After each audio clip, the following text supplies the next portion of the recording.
বুদ্ধির লড়াই। কোনো সরোবরে শতবুদ্ধি ও সহস্রবুদ্ধি নামে দুটি মাছ বাস করত। ওই সরোবরে এক বুদ্ধি নামে একটি ব্যাঙও বাস করত। সে এসে তাদের সঙ্গে বন্ধুত্ব করল। রোজই তারা সরোবরের ধারে এসে কিছুক্ষণ গল্প গুজব করে, আবার যে যার জায়গায় ফিরে যায়। একদিন কয়েকজন জেলে এসে ওই জলাশয় দেখে নিজেদের মধ্যে আলোচনা করলো যে এই সরোবরে জল কম কিন্তু মাছ অনেক, তাই এখানে জাল ফেললে অনেক লাভ হবে। পরদিন সকালেই ওই জলাশয়ে জাল ফেলে মাছ ধরার পরিকল্পনা করে তারা ফিরে গেল।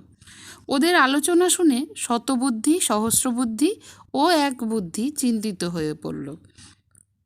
এক বুদ্ধি বলল, এখন আমরা পালাবো নাকি এখানেই থাকবো?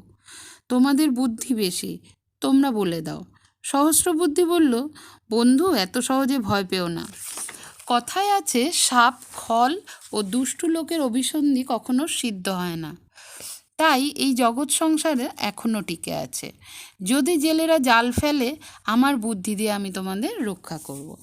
জলের মধ্যে বহু রকম গতিবেগ আমার জানা আছে। তার কথা শুনে শতবুদ্ধি বললে, তুমি ঠিকই বলেছ বোধহয়। তুমি যথার্থই সহস্রবুদ্ধি। কেবলমাত্র কারো কথা শুনে জন্মস্থান ত্যাগ করা উচিত নয়। কথায় আছে, যেখানে জন্ম হয় সে স্থান কুস্থান হলেও সেখানেই সকল প্রকার সুখ। অতএব কোথাও যাওয়ার দরকার নেই। ওহে এক বুদ্ধি, আমরা বুদ্ধি দিয়ে তোমায় রক্ষা করব। এক বুদ্ধি সব কথা শুনে বলল, আমার একটি মাত্র বুদ্ধি, তা হলো পালিয়ে বাঁচো। অতএব আমি নিজেই আমার স্ত্রীকে নিয়ে অন্য জলাশয়ে চলে যাব।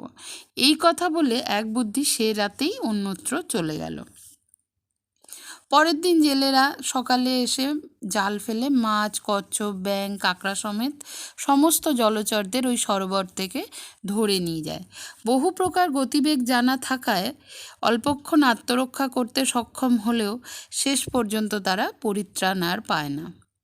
ওদের দুর্দশা দেখে এক বুদ্ধি মনে মনে বলে, ওরা শত সহস্র বুদ্ধি খাটিয়েও রেহাই পেল না। আমি ক্ষুদ্র বুদ্ধি হয়ে তবুও পালিয়ে বাঁচলাম। সুতরাং এই গল্পের নীতি কথা হলো, অতিরিক্ত আত্মবিশ্বাস অনেক সময় আমাদের পতনের কারণ হয়। নমস্কার।